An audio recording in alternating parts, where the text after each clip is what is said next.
September 11th, 1857. Morning, southern Utah Territory. A wagon train of 120 men, women, and children camps in a mountain meadow. They're from Arkansas, families, farmers, heading to California to start new lives. They've been traveling for months. They're exhausted, almost there.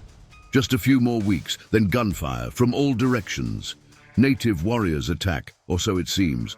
The emigrants circle their wagons, return fire. A siege begins. For 5 days they hold out, running low on water, low on ammunition, desperate.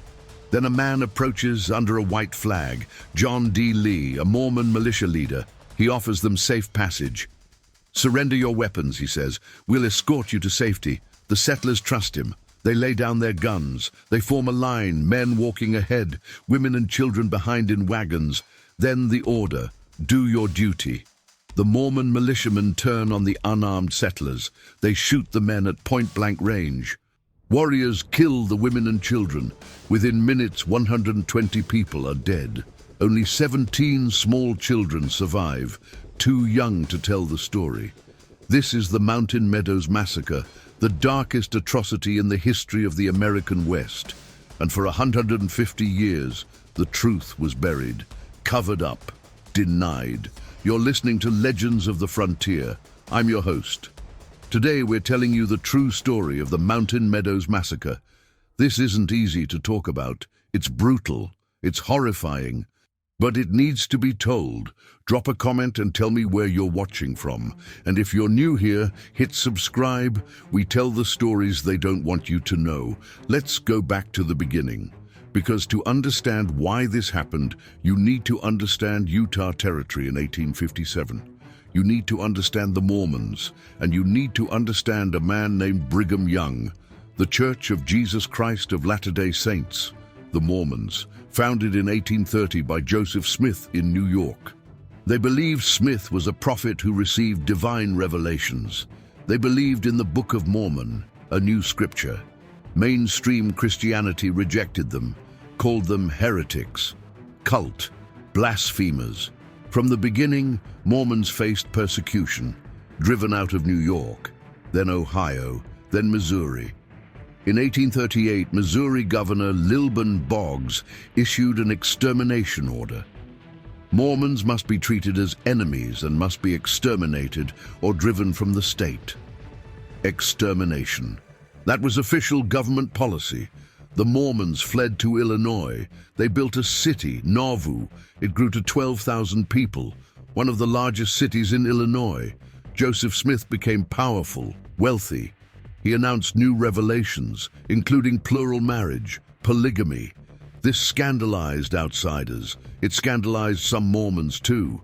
Tensions with non-Mormon neighbors escalated. In 1844, Joseph Smith and his brother Hiram were arrested, held in Carthage jail.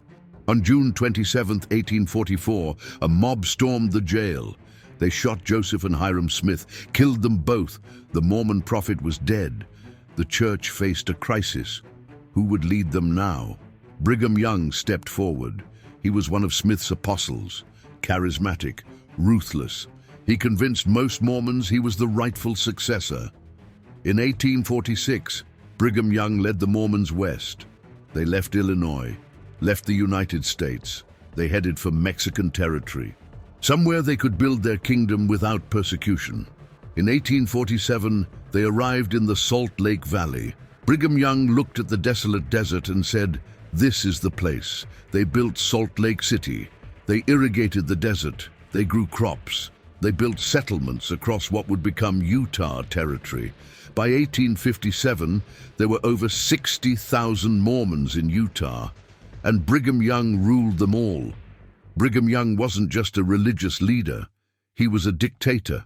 He controlled the territorial government. He was appointed governor by President Millard Fillmore in 1850. He controlled the militia. He controlled the economy. He had absolute power. And he preached a doctrine called blood atonement. The idea that some sins were so serious that Christ's sacrifice couldn't atone for them. The only way to be saved was to have your blood spilled, to be killed. Blood atonement justified violence. It justified murder. If someone threatened the church, their blood could be righteously shed. Brigham Young also preached that Gentiles, non-Mormons, were enemies. He taught that the United States had murdered Joseph Smith, that the government was corrupt, that Mormons owed no loyalty to America. In 1857, tensions between the federal government and Utah Territory exploded. President James Buchanan decided to remove Brigham Young as governor. He appointed a non-Mormon replacement, and he sent the U.S. Army to Utah to enforce the change. 2,500 federal troops marching towards Salt Lake City. The Mormons panicked. They saw this as another persecution, another extermination attempt. Brigham Young declared martial law. He called out the militia. He ordered Mormons to prepare for war. He gave inflammatory sermons. He said the U.S. Army was coming to destroy them. He said Mormons must defend themselves by any means necessary. He stirred up fear, anger, paranoia. And then, in the midst of this crisis, a wagon train from Arkansas entered Utah Territory, the Fancher Baker Party. 120 innocent people walking into a powder keg. The Fancher Baker Party, named after Alexander Fancher and George Baker, the wagon train's leaders. They left Arkansas in the spring of 1857. About 40 families, men, women, children. They were well supplied. They had money, good wagons, hundreds of cattle. They weren't poor pioneers. They were prosperous farmers looking for better land in California. They traveled the southern route through Kansas, Colorado, New Mexico, into Utah. They reached Salt Lake City in August 1857. This was bad timing. The Mormons were preparing for war with the federal government. Paranoia was at its peak. Brigham Young had ordered all Mormons to stop trading with Gentiles. The emigrants couldn't buy supplies. They were refused service, turned away. Some Mormons were hostile. Some cursed them, some threatened them. The emigrants moved south, down through Utah Territory. They passed through Mormon settlements, Cedar City, Parowan. Everywhere they went, they faced hostility. Some immigrants probably made things worse.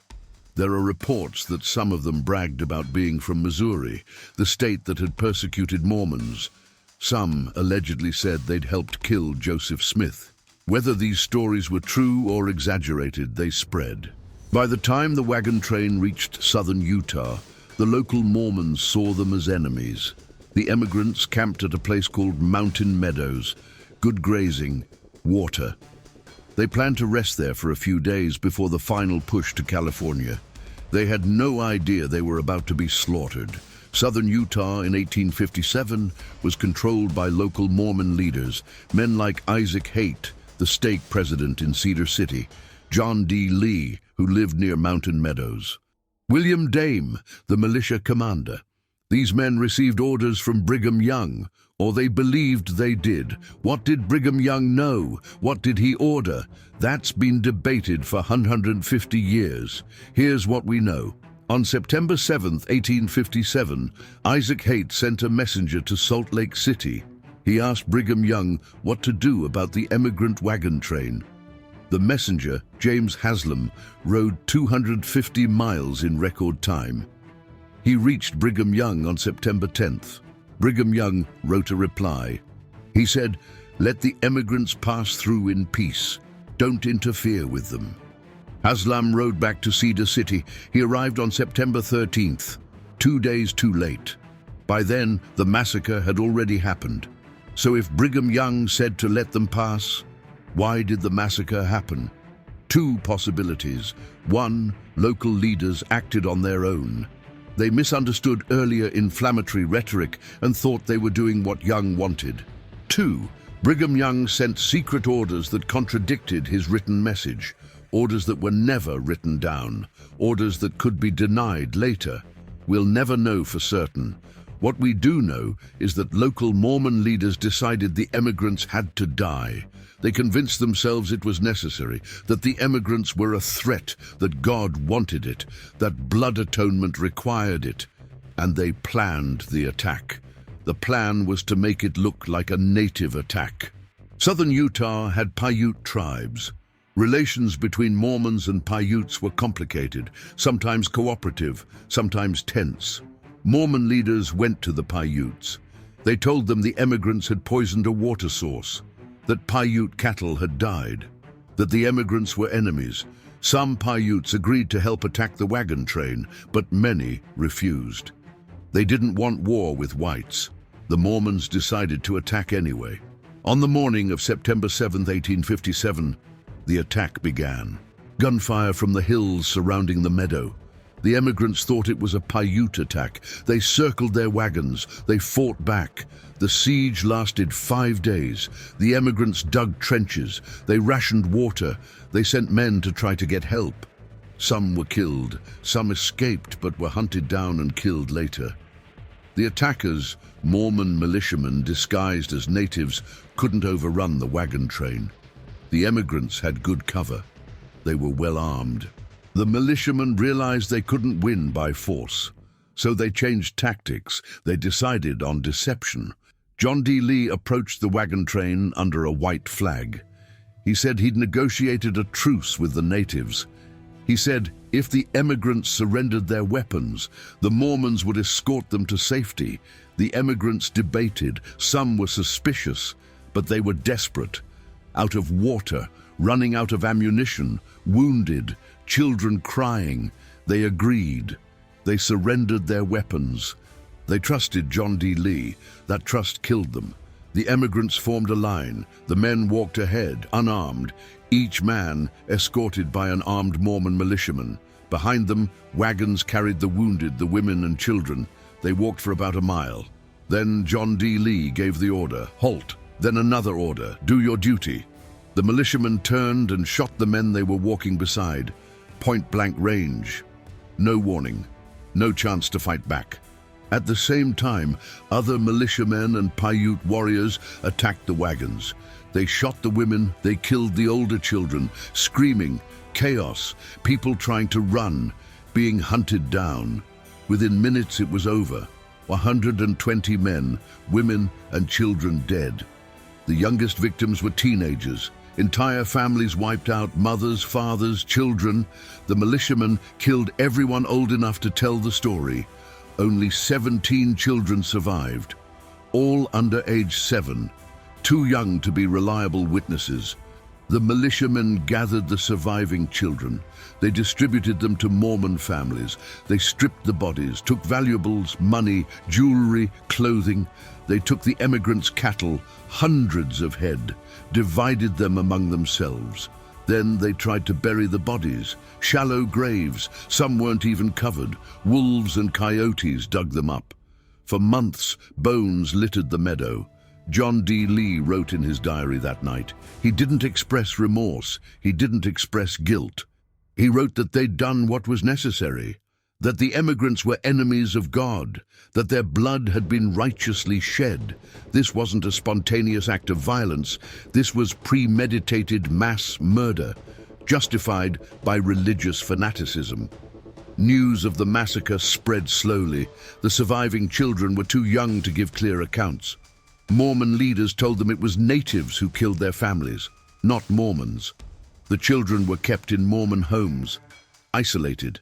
Some were treated kindly, some were abused. None were returned to their relatives for nearly 2 years. In Arkansas, families waited for news. Letters stopped coming. Months passed. People grew worried. Then rumors started. A wagon train had been attacked in Utah. Everyone killed. The families demanded answers. The federal government sent investigators. The U.S. Army, already in Utah because of the conflict with Brigham Young, sent officers to Mountain Meadows in 1859. They found bones, skulls, evidence of a massacre. But local Mormons refused to cooperate. They said it was natives. They blamed the Paiutes. The Paiutes said Mormons did it. The investigation stalled. Brigham Young publicly blamed the natives. He said the emigrants had provoked them. He denied Mormon involvement, but privately he knew the truth. He excommunicated some of the participants, not because he condemned the massacre, but because they'd talked about it too much. Because they were a liability. For years, no one was prosecuted. The federal government was distracted by the Civil War. Utah was remote. The evidence was gone. Witnesses were intimidated. It seemed like the perpetrators would get away with it, but one man eventually paid the price: John D. Lee. John D. Lee was Brigham Young's adopted son. He was a loyal Mormon, a militia leader. He participated in the massacre. He gave the order. For nearly 20 years, he lived freely. He moved around southern Utah. He operated ferries. He had multiple wives. He raised families, but the massacre haunted him. In 1870, the federal government reopened the investigation. They offered immunity to witnesses. Some Mormons started talking. They testified that John D. Lee led the attack, that he gave the orders. Lee became the scapegoat. In 1874, Lee was arrested. He was charged with mass murder. His trial began in 1875. The first trial ended in a hung jury. The Mormon jurors refused to convict. The second trial in 1876 was different. By then, public pressure was enormous. The church needed to distance itself from the massacre.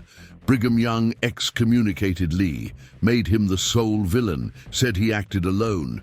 Lee was convicted, sentenced to death. He could choose his method of execution, hanging or firing squad. He chose firing squad. On March 23, 1877, John D. Lee was taken back to Mountain Meadows, the scene of the massacre. He sat on his coffin, facing a firing squad. His last words, "I have been sacrificed in a cowardly, dastardly manner." 5 shots rang out. Lee fell dead.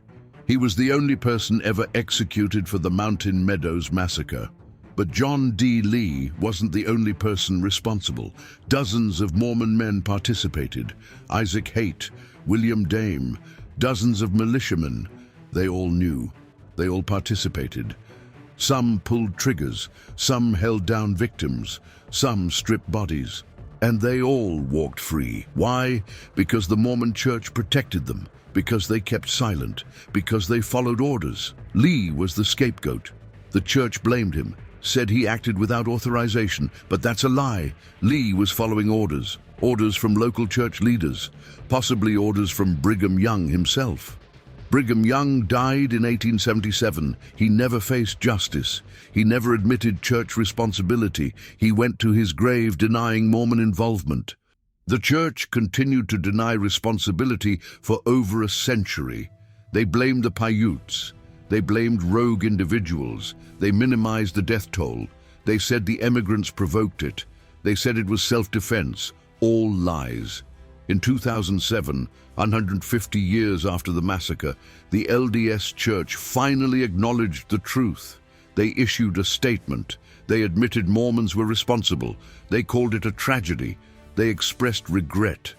But they still blamed local leaders. They still protected Brigham Young's reputation. They still refused full accountability. The Mountain Meadows massacre remains a stain on Mormon history. Let's talk about the victims, because they weren't just numbers, they were people, families. The Fancher family. Alexander Fancher led the wagon train. He was 45 years old. He brought his wife Eliza and their children.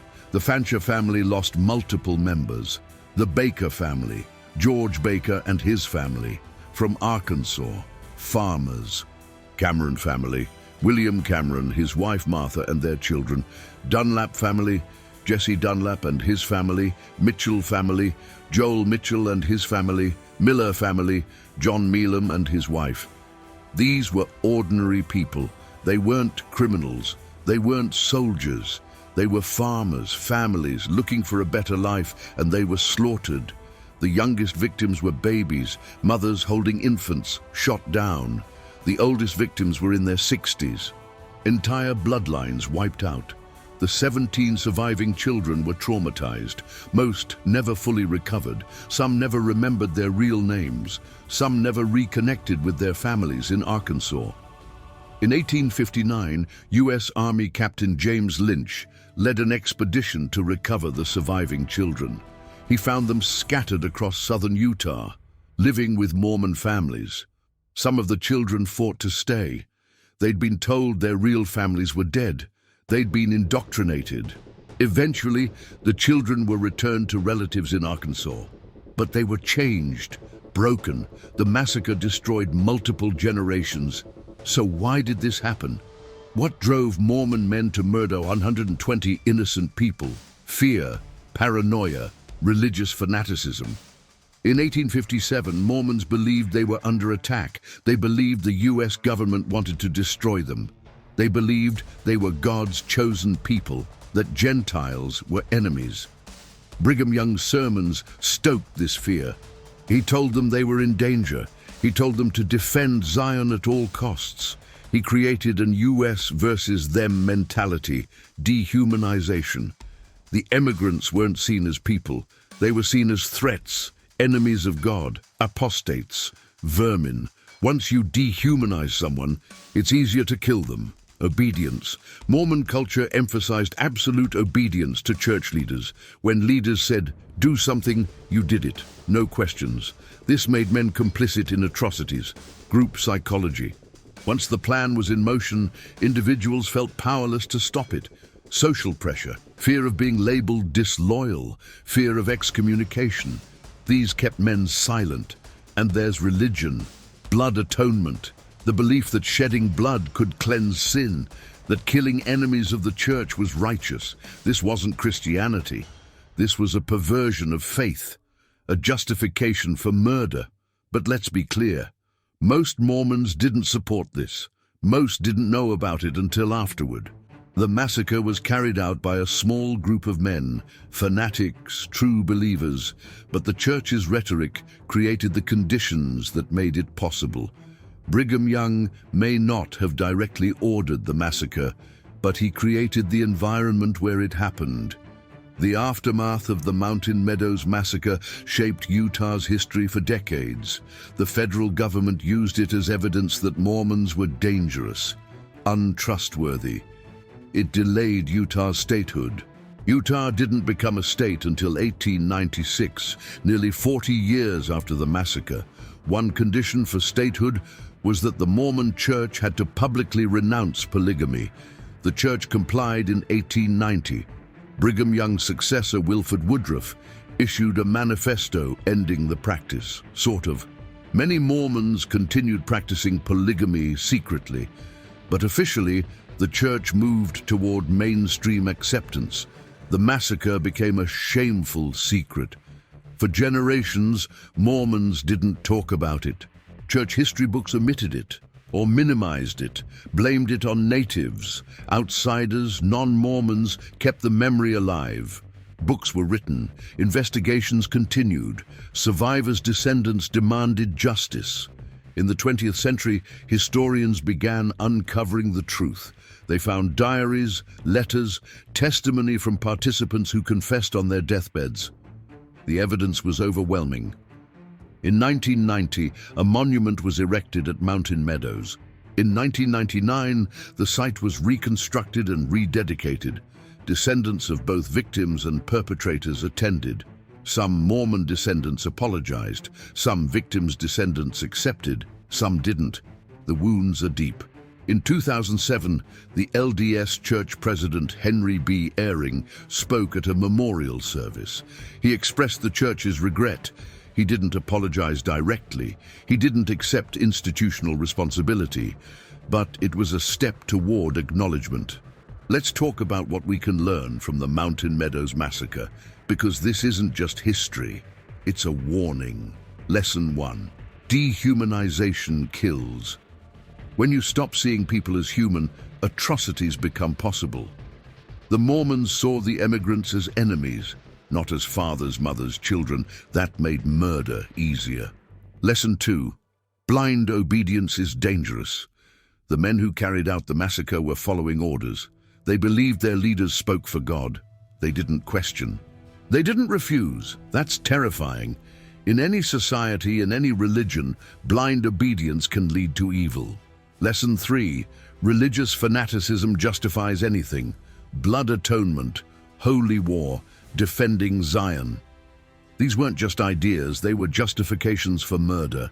Religion can inspire great good, but it can also justify great evil. When people believe God commands violence, there are no limits. Lesson 4. Fear drives atrocity. The Mormons were afraid of the government, afraid of persecution. That fear made them dangerous. Fear turns victims into perpetrators. Lesson 5. Cover-ups don't work forever. The Mormon Church tried to hide the truth for 150 years. They blamed others. They silenced witnesses. But the truth came out. It always does. The lesson: own your mistakes, apologize, make amends. Hiding only makes it worse. The Mountain Meadows Massacre is unique in American history, not because it was the only mass killing of settlers by religious extremists, but because of who did it. White Americans killing white Americans in the name of God. Most frontier massacres involved conflict between settlers and natives, or soldiers and natives. This was different. This was Americans betraying Americans. This was neighbors killing neighbors. And it happened because of religious extremism. That's what makes it so disturbing. The perpetrators weren't outlaws. They weren't savage raiders. They were farmers, fathers, churchgoers, respected members of their community. They committed mass murder and went home to their families. They prayed. They justified it. They slept at night. How does someone do that? How does someone reconcile faith and murder? The answer is that faith can be twisted, it can be weaponized. When religious leaders claim to speak for God, their followers will do terrible things. The Mountain Meadows Massacre wasn't an accident. It wasn't spontaneous. It was planned, calculated, executed with cold precision. That's what makes it so evil. And yet, for 150 years, the perpetrators escaped justice. Only John D. Lee faced execution. The rest lived free. They raised families. They died in their beds. The victims got no justice. Their families got no closure. Just grief, just loss. Today you can visit Mountain Meadows. It's a quiet place, peaceful. There's a monument, a cairn made of stones marking the mass grave. There are plaques listing the victims' names. It's a somber place, a place to remember, to mourn. Descendants of the victims still visit. They come to pay respects, to connect with ancestors they never knew. Descendants of the perpetrators sometimes come too, some to apologize, some to understand, some to grieve their own family's shame. The massacre remains controversial. Some Mormons still defend the church. They say it wasn't Brigham Young's fault. They say the immigrants provoked it. They say it was war. These are lies. There's no defense for what happened, none. But most Mormons today acknowledge the truth. They accept that their ancestors did something terrible, that their church failed. That's progress. Slow, painful, but progress. The Mountain Meadows Massacre is a reminder that history isn't simple. It's not good guys versus bad guys. It's complicated, messy. Humans capable of good and evil, sometimes at the same time. The Mormons who committed this massacre weren't monsters. They were people, scared people, fanatic people, but people. That's the most terrifying part. Ordinary people can commit extraordinary evil. On September 11, 1857, 120 men, women, and children were murdered in southern Utah. They were killed by Mormon militiamen who believed they were serving God. They were betrayed, lured into a trap, slaughtered without mercy. For 150 years, the truth was hidden, denied, covered up, but the truth survived. The bones told the story. The surviving children remembered fragments. Descendants kept asking questions, and eventually, the church admitted the truth. The Mountain Meadows Massacre is the darkest chapter in the history of the American West, not because of the body count. Other massacres killed more, but because of the betrayal, because Americans killed Americans, because religious leaders ordered it, because good people did evil things, and because for so long no one was held accountable. If you made it this far, thank you. This was a hard story to tell, but it's an important one. These are the stories we can't forget, the ones that make us uncomfortable, the ones that challenge us. Do me a favor, hit that like button, subscribe to Legends of the Frontier if you want more real history, and drop a comment. Tell me, how do you reconcile faith and history when religion has been used to justify atrocities? Next episode, we're covering Wounded Knee, the last massacre in the Indian Wars, US soldiers versus unarmed Lakota. Another tragedy that needs to be told. I'll see you there.